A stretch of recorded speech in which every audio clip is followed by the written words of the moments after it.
the Joint Chiefs, Secretaries of our military departments, Undersecretary Duffy as well. Without what has happened at A&S, this is not possible either. Acquisition professionals, corporate leaders, distinguished officials from the Department of War, defense industry officials, good afternoon and welcome. A lot of you came a long way for this, and we are grateful that you took the time to be here with us right now. We think this topic is that important for the future of our nation. Today, I'd like to talk to you about an adversary that poses a threat, a very serious threat, to the United States of America. This adversary is one of the world's last bastions of central planning. It governs by dictating in 5-year plans. From a single capital, it attempts to impose its demands across time zones, continents, oceans, and beyond. With brutal consistency, it stifles free thought and crushes new ideas. It disrupts the defense of the United States and places the lives of our men and women in uniform at risk. Perhaps this sounds like the former Soviet Union, but that enemy is long gone. The foe I'm talking about is more subtle and implacable. You may think I'm describing one of the last decrepit dictators of the world, but their day too is almost certainly past. And they cannot match the size and strength of this adversary, nor am I talking about the Chinese Communist Party. The adversary I'm talking about is much closer to home. It's the Pentagon bureaucracy. Not the people, but the process. Not the civilians, but the system. Not the men and women in uniform, but the uniformity of thought and action that is too often imposed on them. In the Pentagon, despite this era of scarce resources taxed by mounting threats, money disappears into duplicative duties and bloated bureaucracy, not because of greed, but because of gridlock. Innovation is stifled, not by ill intent, but by institutional inertia. Just as we must transform America's military capability to meet changing threats, we must transform the way department works and what it works on. We must build a department where each of the dedicated people here, especially the true entrepreneurs and innovators from our industrial base, can apply their immense talents to defend America, where they have the resources, access, information, and freedom to perform. Our challenge is to transform not just the way we deter and defend, but the way we conduct our daily business. The modernization of the Department of Defense is a matter of immense urgency. In fact, it's not an exaggeration to say that it's a matter of life and death, ultimately, of every American. Now, I'm going to let you in on a little secret. The speech so far is not my own. Those words are practically verbatim from a speech given by Secretary of Defense Donald Rumsfeld on September 10th, 2001. A near carbon copy 24 years later. Now, the world changed the day after he gave that speech on 9/11, and the wars in Iraq and Afghanistan began. As a result, Secretary Rumsfeld never quite had the full opportunity to implement many of his reforms. To quote him, or paraphrase him again, "We went to war with the army we had, not the army he or we wanted." Today, the need for Pentagon transformation, not just reform, is even more urgent than it was when Secretary Rumsfeld spoke those words nearly a quarter century ago. And his words are just as true now as they were then. The threat environment we face is advanced and multifaceted. Technology is evolving at an accelerated pace. The information landscape has become increasingly segmented and personal and exploited by our enemies. Many of our adversaries, as you know, don't wear uniforms and use civilians as human shields. Our enemies often activate under the threshold of armed conflict, the gray zone, and intend to destroy us from within. The world seems smaller and more familiar, yet at the same time, more complex. As I alluded to in my Quantico speech a few weeks ago, today we're undertaking a department-wide transformation of requirements, acquisition, and foreign military sales, addressing a core function of what we do at the War Department, identifying what our warfighters need, how we buy those capabilities, and then how we share those capabilities with our allies and partners, all in service of decisively winning any war that we must wage.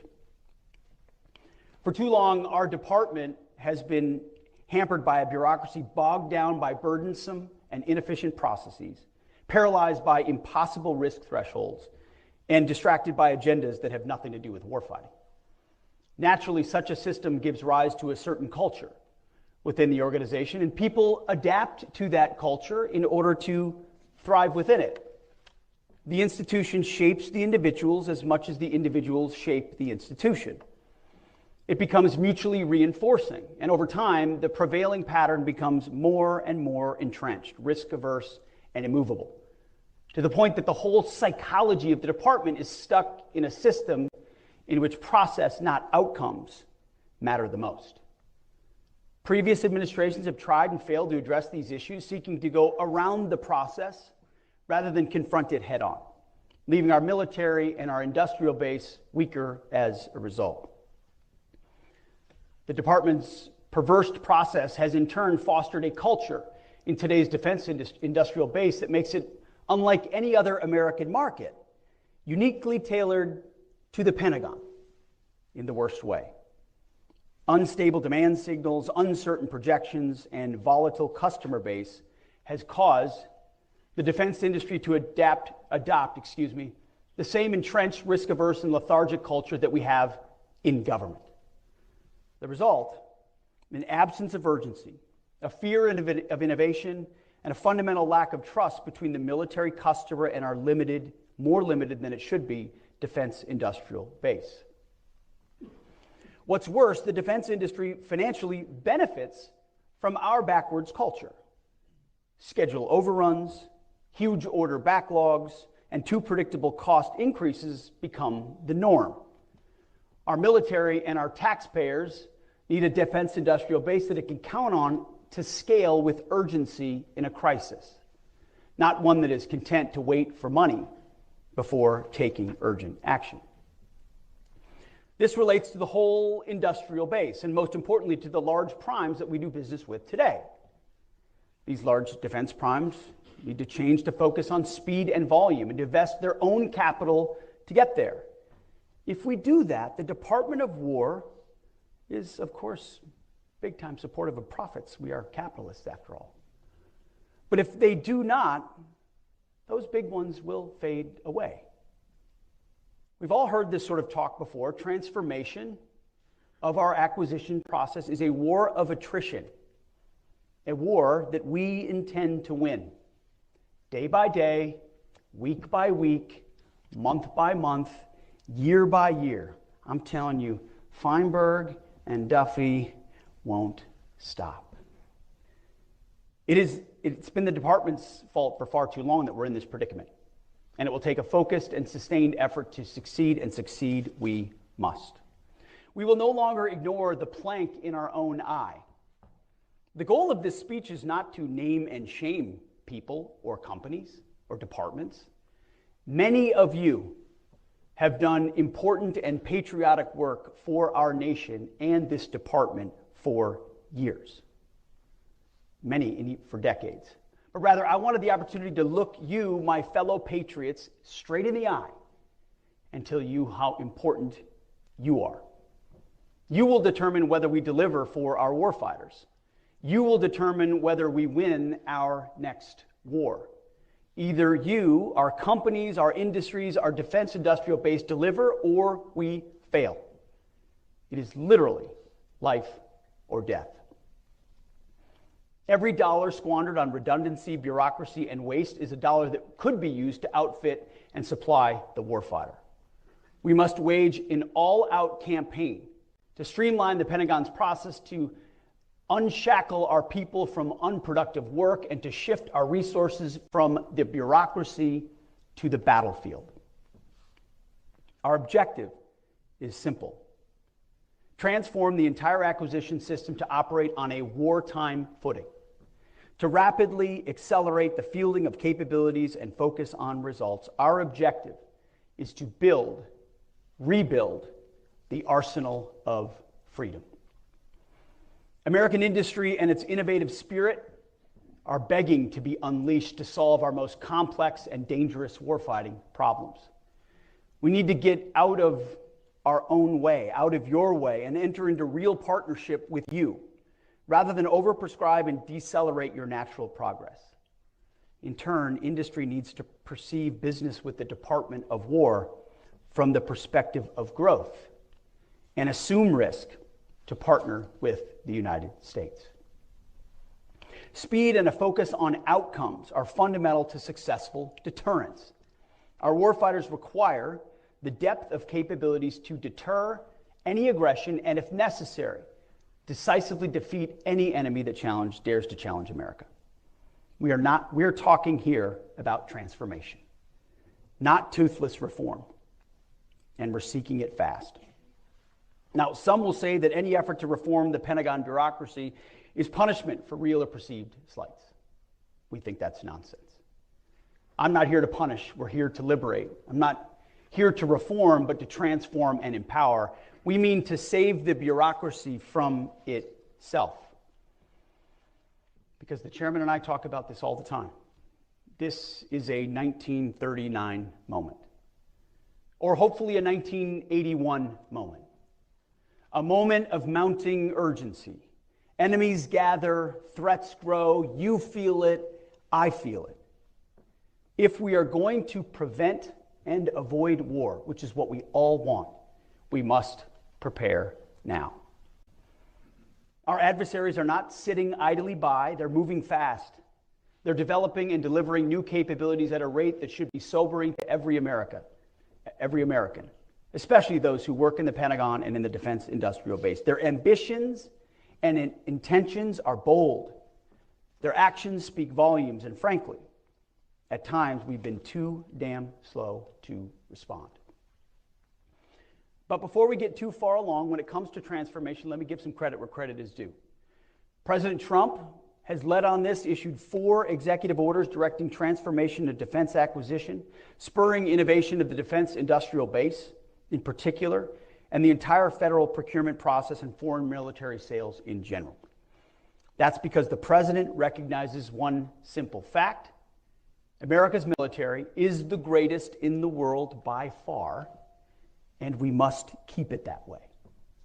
Our commander-in-chief is leading the way, affording us, this is what is so key in any effort like this, affording us the top cover to do big, hard, and necessary things quickly. Members of the House and Senate Armed Services Committee, on a bipartisan basis, have advanced proposals to reform Pentagon procurement through the SPEED Act and the Forged Act. Through their close collaboration and extensive exchanges with Congress, much of what we are planning and announcing directly reflects the insight and reform ideas that have emerged from those ongoing partnerships.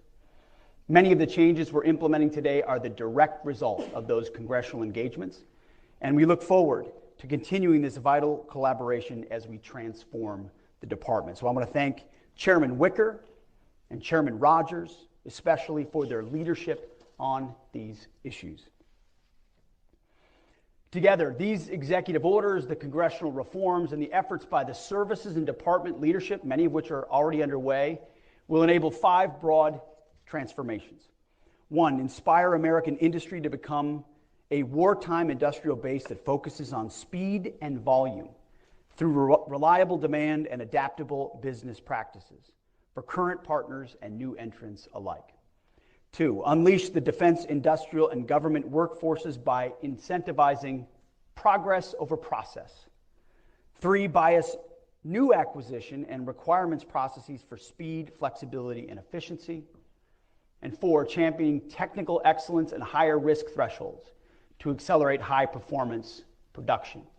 And 5, provoke war speed or warp speed by procuring rapidly and sustaining readily, cost effectively as the default, not the exceptions. So in short, those are broad principles. We mean to increase acquisition risk in order to decrease operational risk. Let me say that again. We mean to increase acquisition risk in order to decrease operational risk. By taking greater calculated risk in how we build, buy, and maintain our systems, we will gain speed to more quickly provide capabilities to the battlefield. An 85% solution in the hands of our armed forces today is infinitely better than an unachievable 100% solution, endlessly undergoing testing or awaiting additional technological development. These are of no use to troops in harm's way. So to the men and women of this department, both military and civilian, who work on acquisition, and our industry partners, let me say this: you are not our enemies in this effort, but you are our allies. You are Obi-Wan Kenobi. You are our only hope. I hear the frustrations of the senseless bureaucracy, the constraints. I hear it every day. You know there is waste. You know there is abuse. You know there are outdated, useless, and silly regulations that squander taxpayer money. You also have ideas to help us defend the United States better, to reform our processes for the better, to make our processes more responsive to the needs of the warfighter. As we move forward, we need your help, and your help as we transform this effort. As I said at Quantico, consider yourself hereby liberated. In transforming the acquisitions process within the Pentagon, we will build on the tenets of restoring the warrior ethos, rebuilding the military, and reestablishing deterrence. We cannot achieve the last two without infusing the first throughout the acquisitions ecosystem, including the boardrooms, the labs, and the factories of our indispensable industry partners. The first step in achieving the warrior ethos, as I emphasized at Quantico, requires that we expect the same from our partners.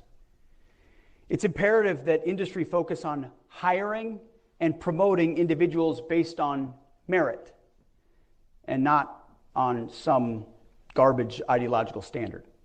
DEI has failed at every level of every organization.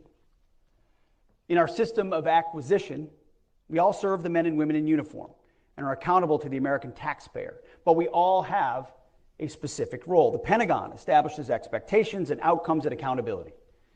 Industry provides the talent, the innovation, and the agility, and the capacity that allows us to meet our goals. As with our warriors, the performance standards that industry needs to meet must be high and unwavering. Tolerance for underperformance and failure, low. And the imperative for continuous improvement, relentless. To achieve these goals, it's paramount that human capital decisions across the entire warfighting acquisitions enterprise are predicated upon merit and optimally enable the recruitment, retention, and mobility of our nation's best talent. Just as I told the uniform ranks, personnel is policy. So too in acquisition. Human capital decisions focused on hiring, promoting, rewarding, and accountability will directly determine the success of acquisitions reform. And more importantly, whether or not we save our republic. That's how important it is.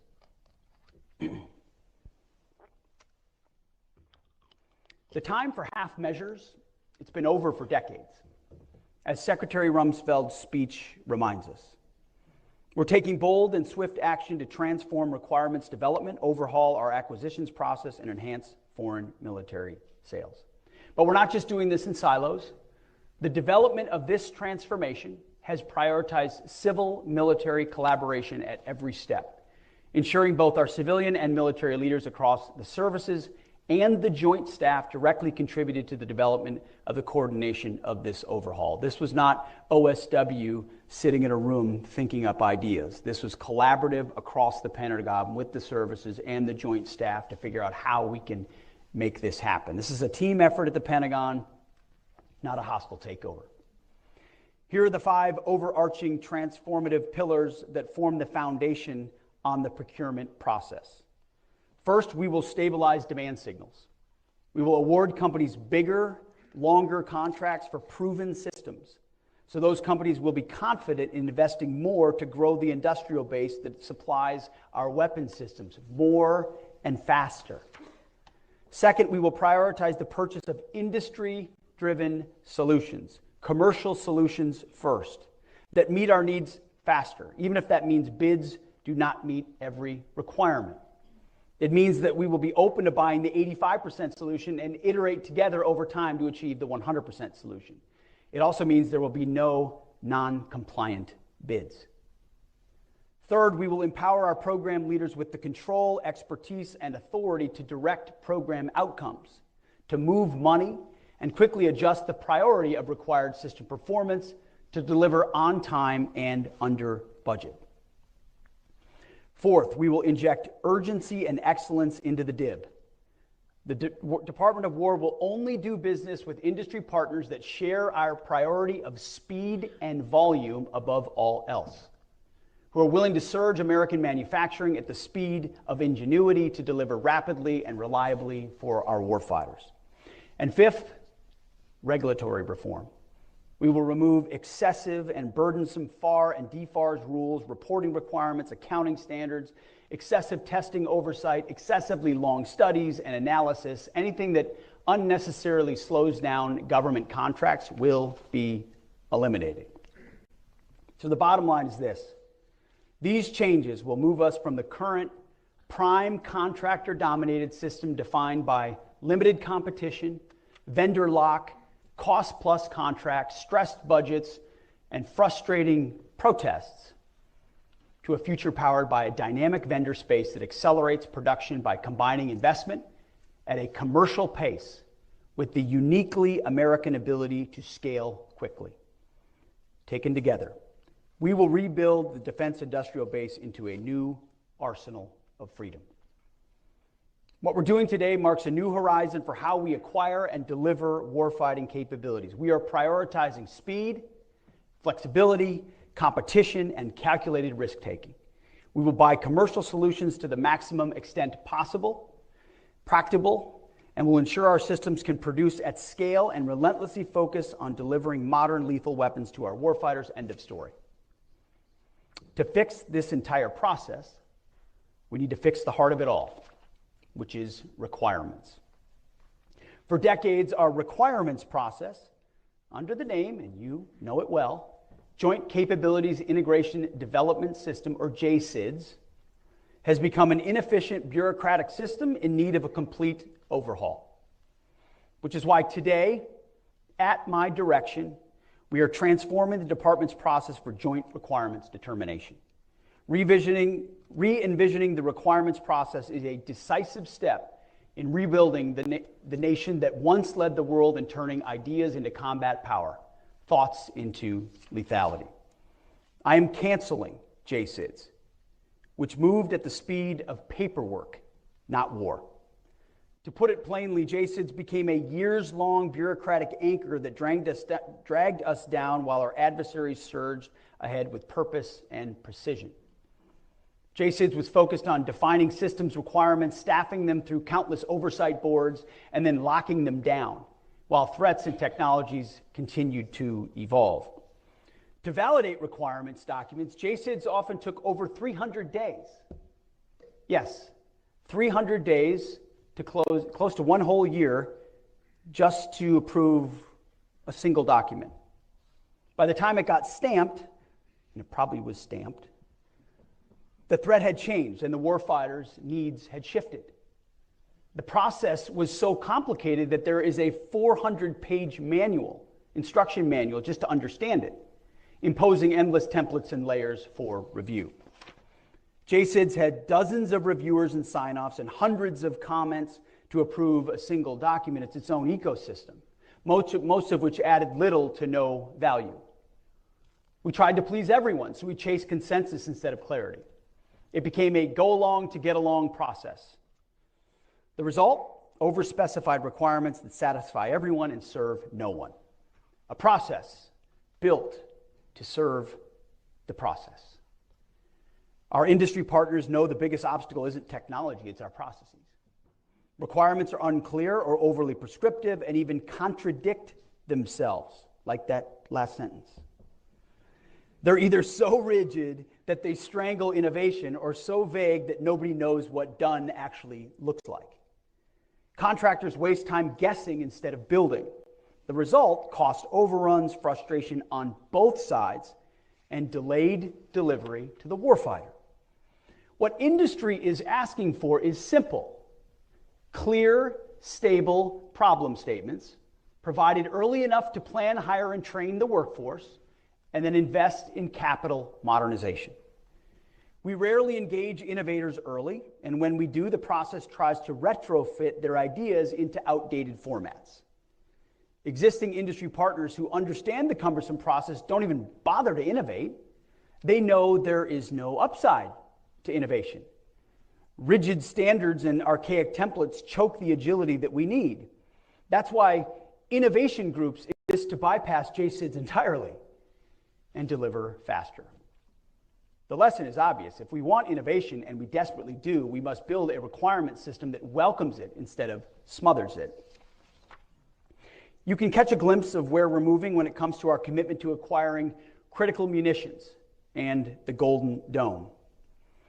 Secretary Gates, for example, circumvented the Pentagon process to quickly develop and field the MRAP. Now, we're already moving at wartime speed on both of those, Golden Dome and munitions, working outside the slow bureaucratic process. But we shouldn't have to go outside the process to make it work. Urgent needs are met by circumventing it. We can't rely on that. Instead, the entire process must move at the speed of critical munitions, Golden Dome, and the MRAP. In short, we can't continue making big promises we can't keep.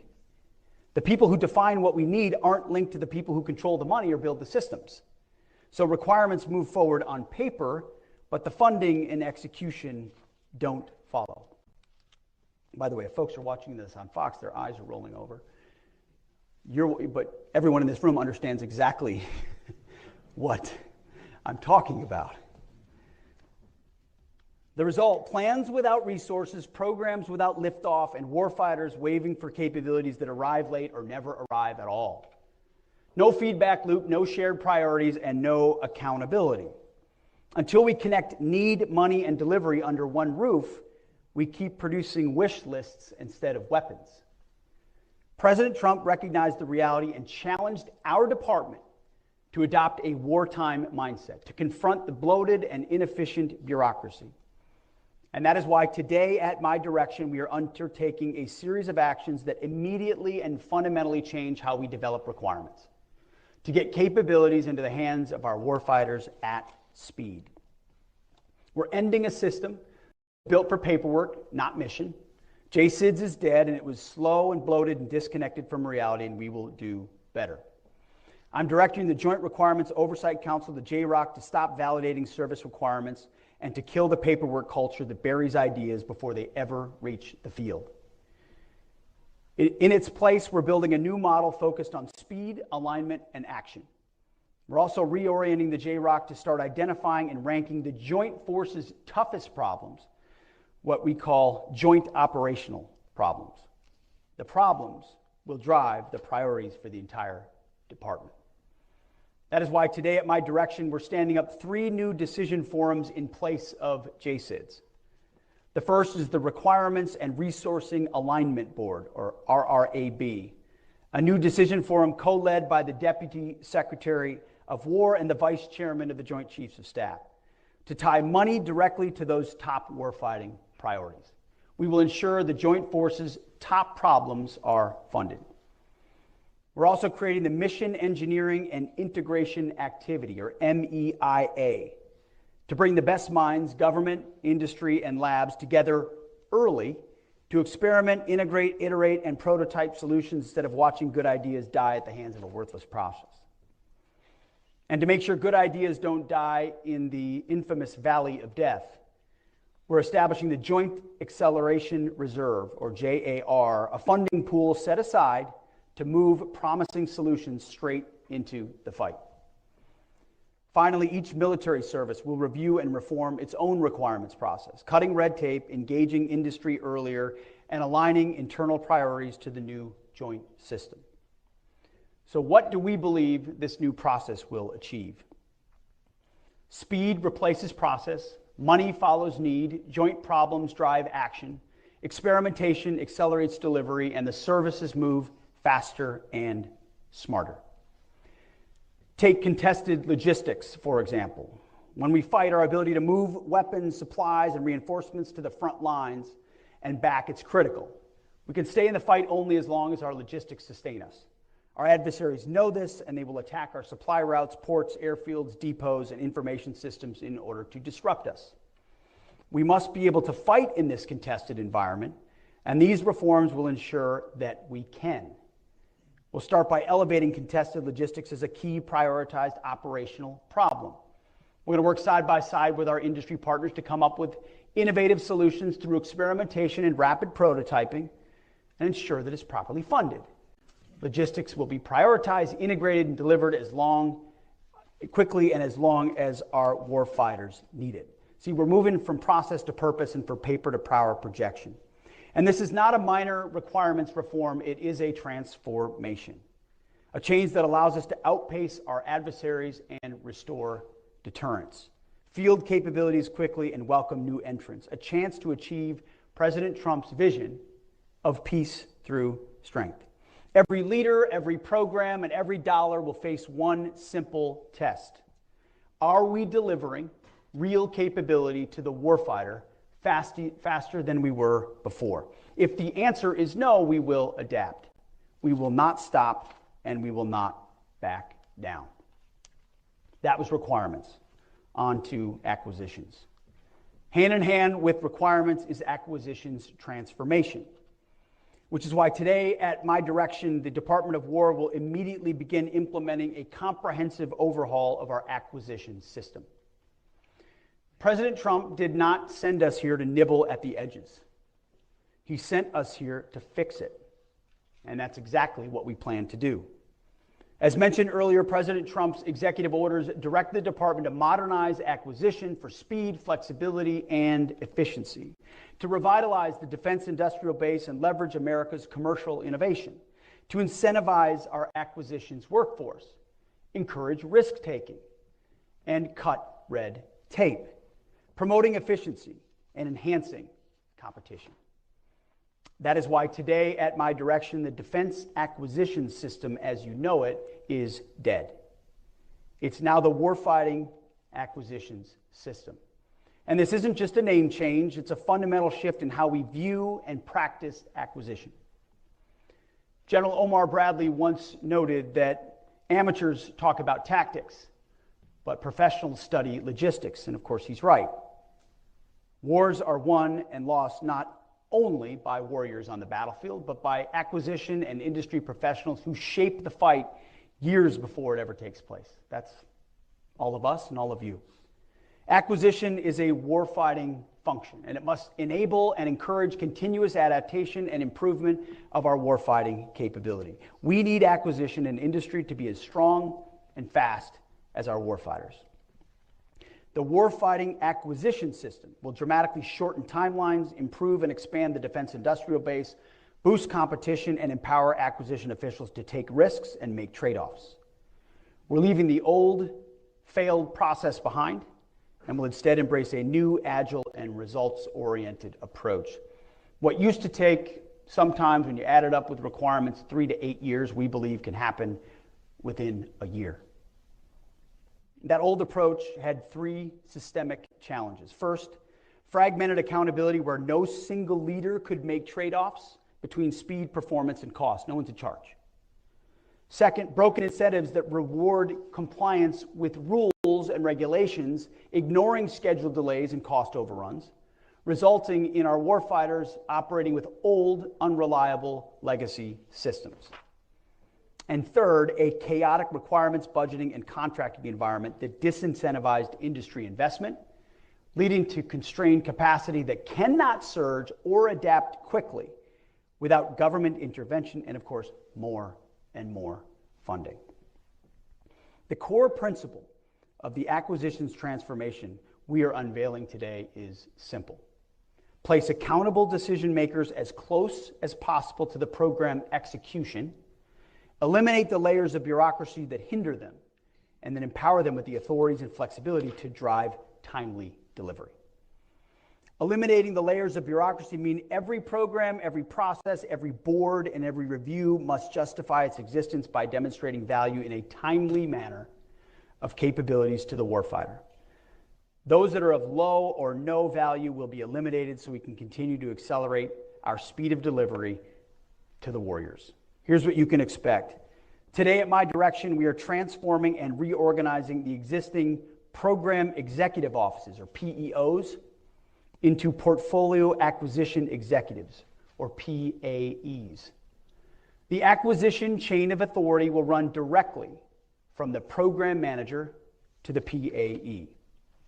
Each PAE will be the single accountable official for portfolio outcomes and have the authority to act without running through months or even years of approval chains, and they'll be held accountable to deliver results.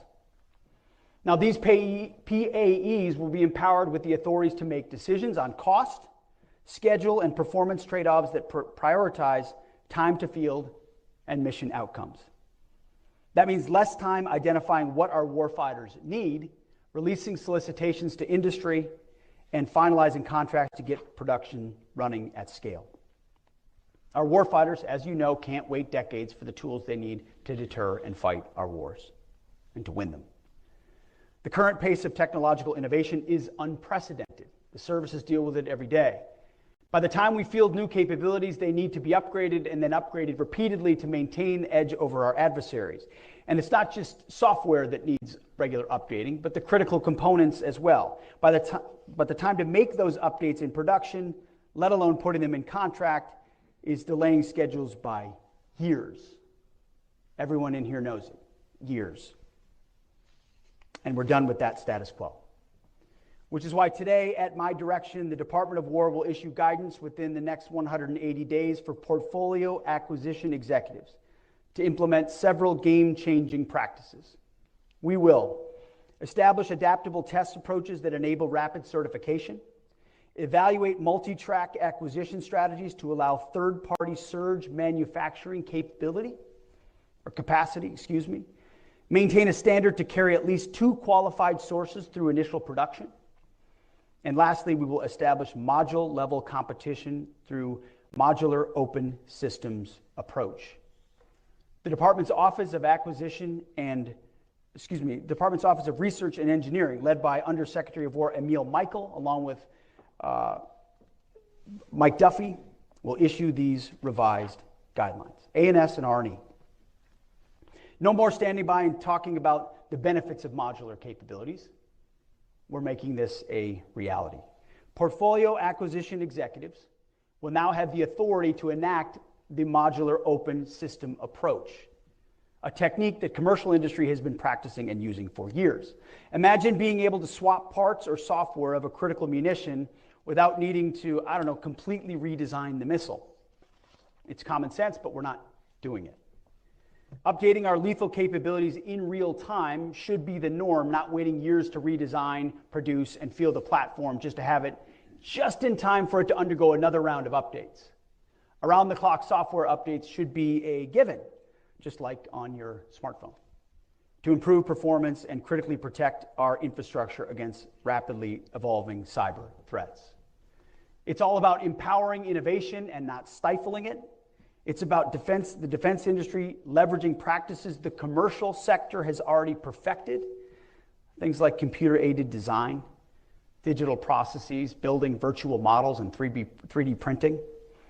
We will break down monolithic systems and build a future where our technology adapts to the threat in real near time.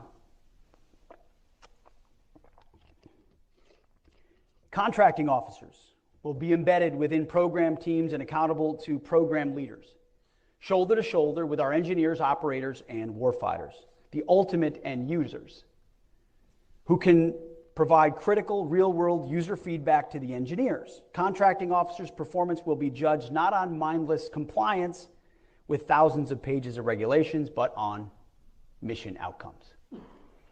The portfolio chain of command are the ones in charge. They're responsible for mission success. If the mission is not successful, there will be real consequences. We will ensure accountability by extending PAE tenure to be longer than the current PEO service times. We will leverage taxpayer dollars in a more accountable, flexible, and deliberate manner to maximize their value across capability portfolios. We will shift funding within portfolios' authorized boundaries, swiftly and decisively to maximize mission outcomes. If one program is faltering, funding will be shifted within the portfolio to accelerate or scale a higher priority. If a new or more promising technology emerges, we will seize the opportunity and not be held back by artificial constraints and funding boundaries that take months or even years to overcome. And we will partner with Congress at every step of the way for seeking maximum flexibility empowered by transparency. Instead of each program acquiring its own infrastructure, portfolios will invest in common platforms, interfaces, and test ranges. No more endless delays or bureaucratic gridlock. No more customized acquisition pathways. The battlefield doesn't work that way, and neither should our capability development. Programs will be schedule-driven with fixed delivery cycles that embrace learning through iterative development. Our combatant commanders will get operational capabilities years earlier on mature technologies before the threat window actually closes. We will require rapid fielding dates with clear goals for unit cost ceilings and reasonable mission effectiveness standards. All other attributes must remain tradable. We will be agile and respond to rapidly changing threats and battlefield conditions, empowering the PAE to seek deviations, waivers, and delegation authorities to deliver a highly responsive acquisition capability. We will eliminate unnecessary technical standards and compliance requirements that add little or no value to fielding lethal capabilities. We will create lean technical advisory processes to inform accelerated decision-making. We want technical rigor without sacrificing speed. Technical rigor will only come from people most engaged in the program, and they should have a large voice in the process. No more lengthy, inefficient reviews by people who are out of the loop and add nothing but time to the process. We will focus on the operational problems that material solutions are intended to address. We will prefer alternate proposals or solutions that deviate from stated requirements but more effectively achieve operational objectives. Evaluation criteria will focus on mission effectiveness, not specification compliance. We're not just buying something. We're solving life and death problems for our warfighters. We're not building for peacetime. We are pivoting the Pentagon and our industrial base to a wartime footing. Building for victory should our adversaries FAFO. That's why today, at my direction, the Department of War is delivering a plan to streamline test and evaluation requirements.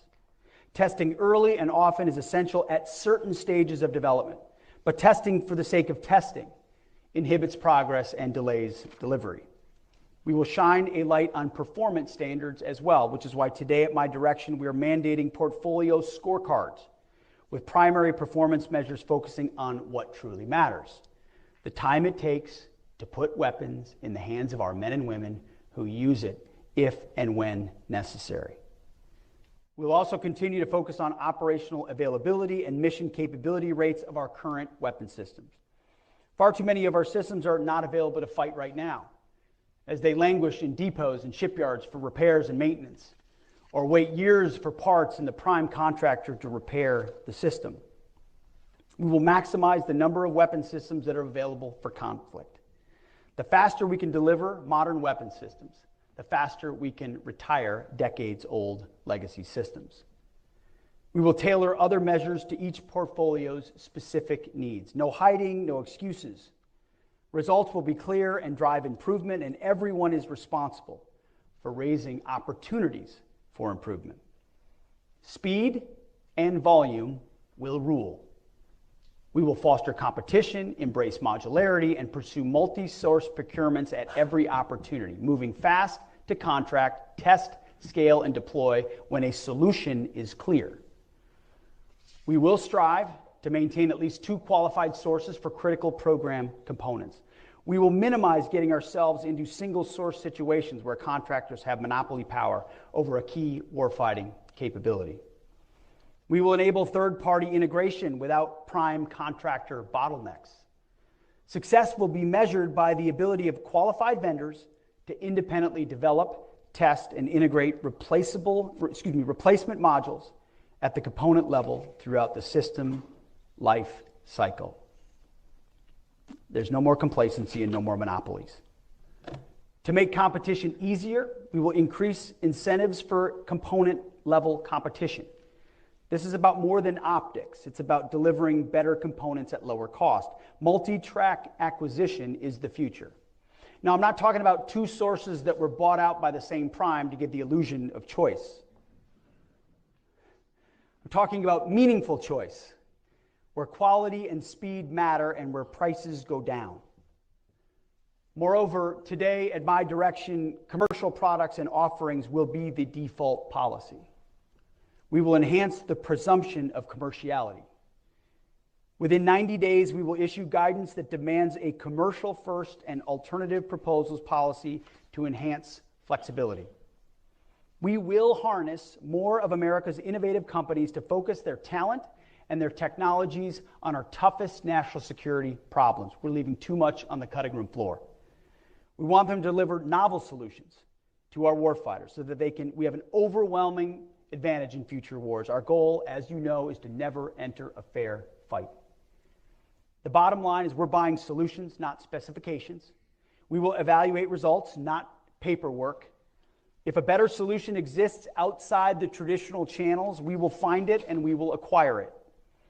And that is why, as part of this transformation today, at my direction, we are establishing the Wartime Production Unit, or WPU, at the Department of War. This new unit has been redesigned from the existing Joint Production Acceleration Cell and will focus on transforming how we accelerate the delivery of critical capabilities to our warfighters. We will accomplish this by leveraging a dedicated deal team, empowered to forging groundbreaking business deals that revolutionize production capacity and completely overhaul contract execution. The deal team will reinforce our contracting workforce, enabling them to work with newly empowered PAEs to negotiate with vendors based on a broader perspective of the vendor's total book of business within the department, rather than through the lens of a single program, creating leverage and incentives not previously applied. This deal team will craft financial incentives that drive contractor performance, demanding on-time delivery of the weapons our warfighters desperately need. It's about faster negotiations, better results, and a commitment to complete transparency and cooperation between the government and our industry partners.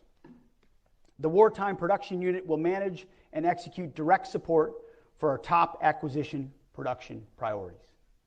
To ensure that we have the best minds in the business, we will bring in a wide variety of the nation's most talented experts to advise on industrial production optimization. We have already been doing this, we are doing it, and it's been led by the Deputy Secretary of War, and the results thus far have been fantastic. We plan to scale it and scale it quickly. Many talented operators are already on board at the Pentagon. Former industry executives who are serving our country to drive success. We call them business operators for national defense, or BOND. I encourage those listening who are interested to reach out if you have the skills to contribute to the defense industrial renewal we are embarking on. This may seem like an obvious change, but it's new for our department to empower world-class operators to help drive necessary change from the Pentagon to industry. This initiative is not a pilot program. It's a fundamental shift in how we arm our warfighters. We are committed to dominating the modern battlefield. And that domination starts with a wartime industrial base focused on execution and operational success. As you know, everyone in this room knows, building the arsenal of freedom will not happen overnight, and it will require considerable investment and resolve to expand the department's buying power. As you're all familiar, the cycle of annual budgets limits the department from providing long-term demand signals to industry. However, there's a world of opportunity with alternative investment strategies to expand our industrial base.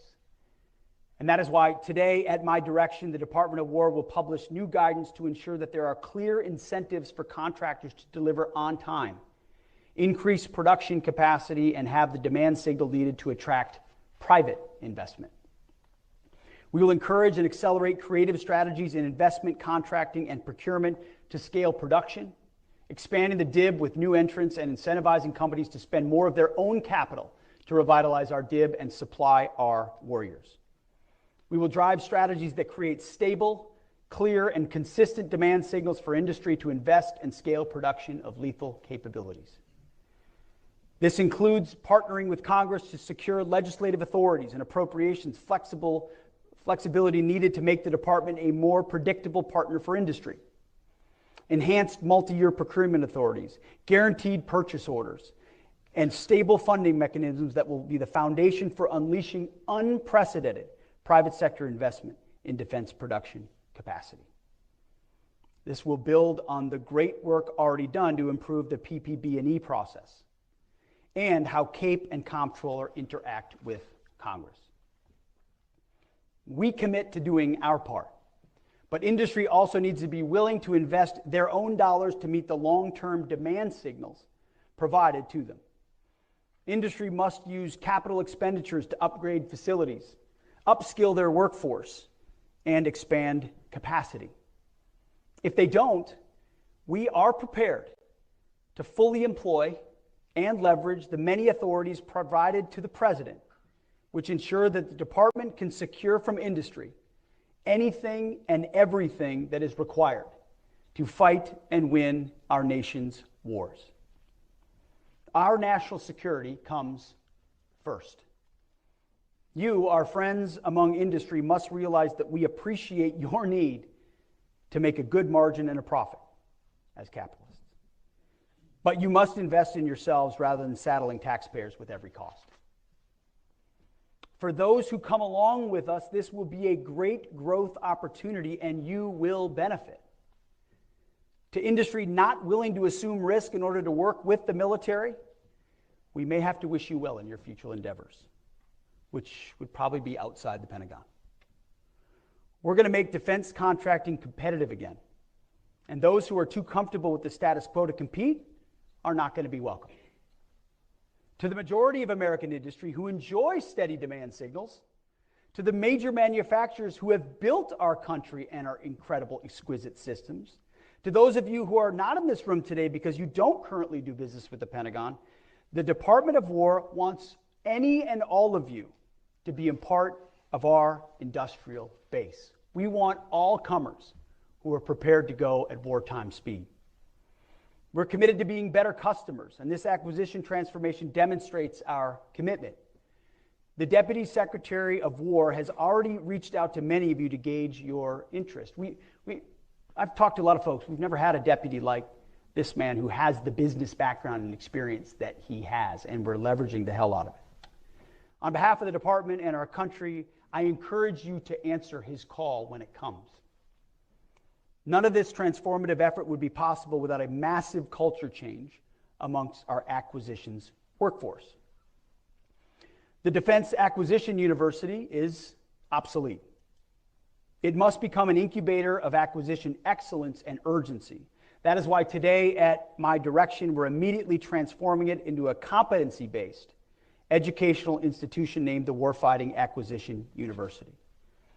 It will be the launching pad of our acquisition workforce, imbued with a transformative and warrior mindset. The same warrior ethos I invoked in Quantico must extend across the acquisitions ecosystem to contracting officers, program managers, systems engineers, and requirements developers. The patriotic men and women in this audience who architect, develop, and procure the world's most lethal and capable technology must be unleashed to deliver the arsenal of freedom faster than we ever have before. The Warfighting Acquisition University will prioritize cohort-based programs, combining experimental and project-based learning on real portfolio challenges, industry government exchanges, and case method instruction that develops critical thinking and rapid decision making. No more sitting in classrooms, learning about failed processes of the past. Our acquisition system is only as good as our workforce. Trust me, I understand the challenges of the workforce. Portfolios and programs can't succeed when leaders rotate out every 2 years. Greater stability ensures deeper insights into technology, relationships with companies, personnel development, and accountability to deliver outcomes. And that is why today, at my direction, the department is developing policies to create blended career paths of key portfolio and program officials, extending their tenure by requiring 4-year minimum terms with 2-year extensions, and tying their incentives to competition, capability delivery time, and mission outcomes. This will ensure accountability for strategies and decisions with continuous improvement throughout execution phases. Again, we're not just making tweaks. We are fundamentally changing the way we do business. These are not just words. We've already done a great deal of the work. In fact, the new acquisition transformation strategy is being released today. And for many of you in this room, it's hitting your inboxes right now, as are all of the directives that we're announcing today. You will have them before you leave this room. It's a great read. I encourage you to check it out. I read more than the executive summary. Speed to delivery is now our organizing principle. It is the decisive factor in maintaining deterrence and warfighting advantage. If our warfighters die or our country loses because we took too long to get them what we needed, we have failed. It is that simple. That is the business we are in. And we talk to a lot of people that have been in this building a long time. The sense of that urgency has slipped too much. And when you look at what we face, we have to recapture it. Finally, foreign military sales. Transforming requirements and acquisition alone, not enough. We must also improve the way our department and the industrial base supports weapon sales to our allies and our partners. This is a top priority for my team in partnership with Secretary Rubio and Secretary Lutnick. Thanks to the efforts of President Trump, we have reached an all-time high in our foreign military sales. President Trump is securing deal after deal to bring cold, hard cash to American manufacturers, but our processes are too slow, and our industrial base is too inefficient to keep up and deliver on time to our allies and partners. Believe me, I hear about this on every foreign trip and every conversation I have with every president, prime minister, and minister of defense is what is wrong with your foreign military sales. We ordered it in 2014. It's 2025, and it's scheduled to deliver in 2032. And I sit there going, I don't know what the hell. But we didn't break it, but we're going to fix it. Not only are foreign military sales and defense commercial sales important to our American industrial base, but they're also critical to our strategic vision on the global landscape. Burden sharing has been a key pillar of President Trump's and the Department of War's agenda. And to accomplish this, our allies and partners must be armed with the best and most interoperable weapon systems in the world. Foreign military sales allow our warfighters to stand shoulder to shoulder with our allies to face dangerous global challenges. We're solving it. Hundreds of billions of dollars annually in foreign military sales and defense commercial sales for American-made weapon systems will provide our companies with the fuel to invest in new manufacturing plants, hire engineers, and source components and materials from thousands of subcontractors and suppliers. More effective FMS and DCS will help revitalize the industrial base, you know this, create tens, if not hundreds of thousands of American jobs, lower the cost of deterrence to the U.S. taxpayer, and accelerate capability delivery to our partners that want to buy American-made. They don't want to buy Russian, they don't want to buy Italian, they don't want to buy French, they want to buy American, but they don't want to wait a decade for it. So what's been the issue? Red tape, inefficiency, and a lack of investment in our defense industrial base. Well, we're sitting on a massive opportunity to supercharge our defense sales and industrial might, to add the surge capacity we need to increase volume for American stocks. The key lies in cracking the code on process efficiency and aligning sales with our efforts to revitalize the defense industrial base. We need to eliminate the backlogs and strengthen the critical supply chains that contribute to delivery delays.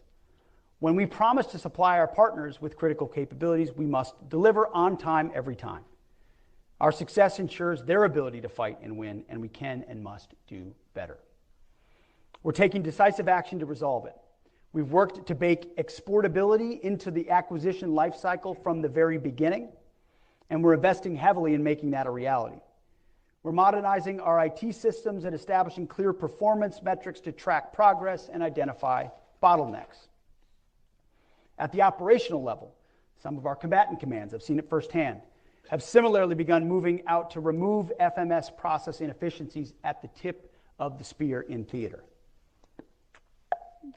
But the next step is a crucial one, and that's why today, at my direction, I'm directing the realignment of operational control of Defense Security Cooperation Agency, DSCA, and the Defense Technology Security Administration, DTSA, removing it from under the Secretary of War for Policy to the Undersecretary of War for Acquisition and Sustainment.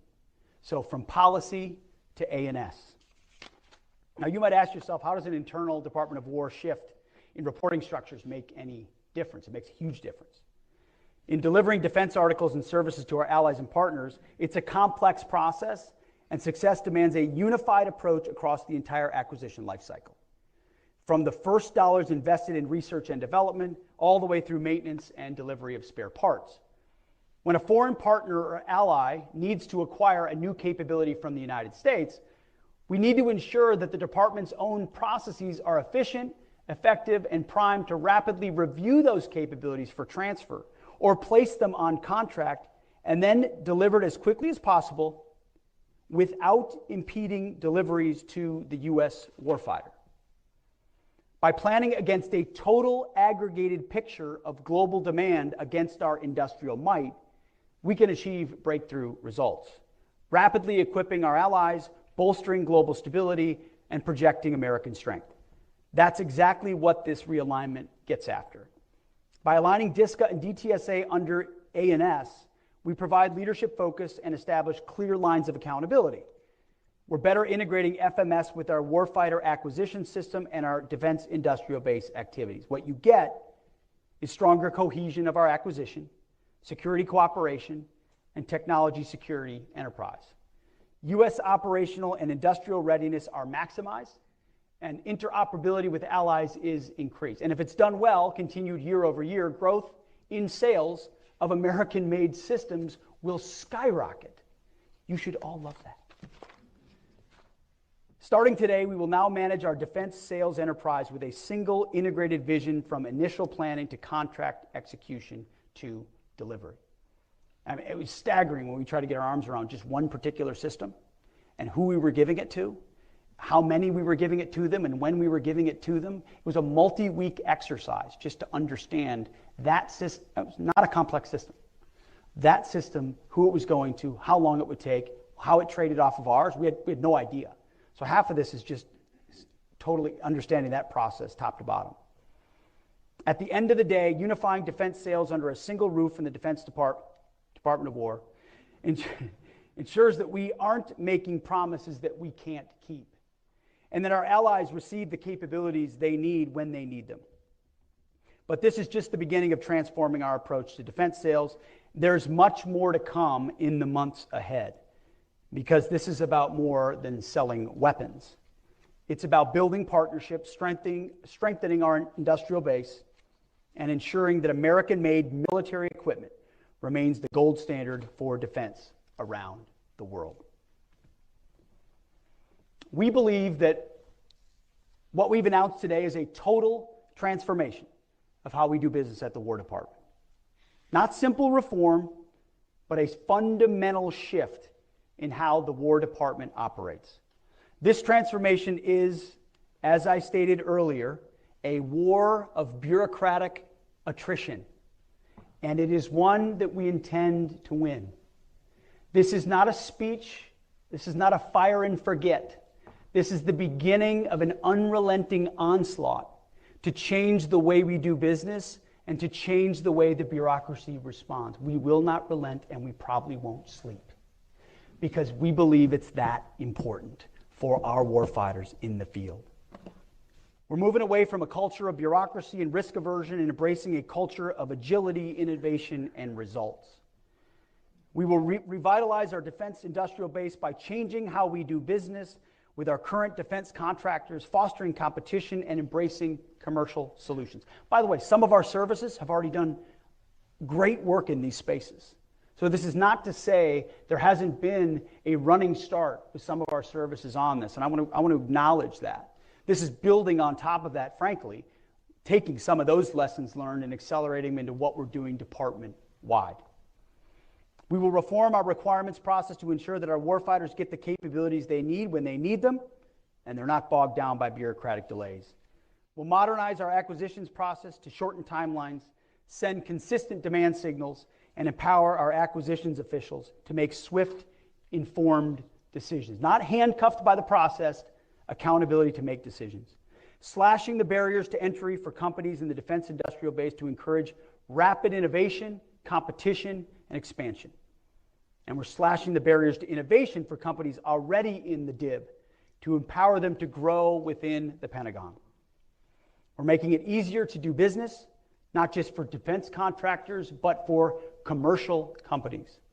We're leveraging the untapped American manufacturing base to new heights. Small, mid, and large businesses alike, all welcome. And we're instilling a culture of accountability tied to results, not process. More jobs, faster delivery of lethal capabilities, and an industrial base that can surge if called upon. It's not just a pipe dream. We're driving toward that pace. We won't do incremental improvements. This is about fundamentally reshaping our approach from concept to delivery.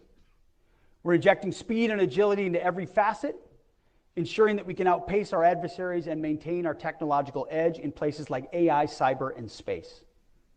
It's not about building a military that is not only strong, but it's how to be adaptable, resilient, and ready to meet any challenge with a magazine depth that makes sure that any fight we choose or that which is thrust upon us is an unfair battle. So much of this is about magazine depth. Not just about what we can make, it's how much of it can we make and how quickly can we deliver it. We're not just building a stronger military today, we are laying the foundation for continued dominance in the decades to come. We intend to build a dynamic and responsive system that can adapt to emerging threats and leverage new technologies. We're ensuring that future generations of warfighters have the tools and the capabilities to defend our nation. The War Department will be ready when the time comes. We will have and we will be the arsenal for freedom. The world is watching. Our adversaries are watching. Our allies are watching. We must show them that America is back stronger and more determined than ever to defend our interests and uphold freedom. Our warfighters are depending on us, and we cannot fail. Let there be no question. The 2.1 million Americans who wear our nation's cloth, active, guard, and reserve, and the hundreds of thousands who support them in suits, in coveralls, in welding helmets, they comprise the finest military in the history of the world, no doubt. They stand ready to face down any threat, anytime, anywhere. President Trump says it all the time, and he's completely right. We have the best, strongest, most lethal military in the world. Our job is to liberate them from any antiquated systems and incentives of the past, delivering them the military of the future at speed. We know the threat. I know the threat. You know the threat. We know the environment. This is our moment.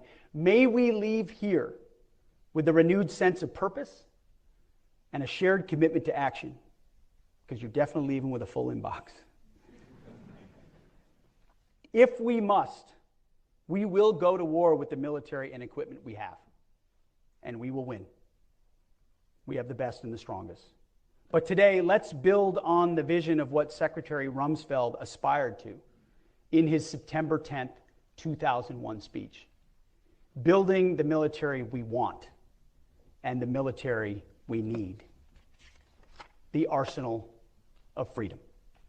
That, my friends, is what we owe our warriors, present and future. So thank you all for what you do. May God bless you, and may God continue to bless our great republic. Thank you. Appreciate it. Thank you. Thank you, guys. Thank you. Thank you, brother. Good to see you.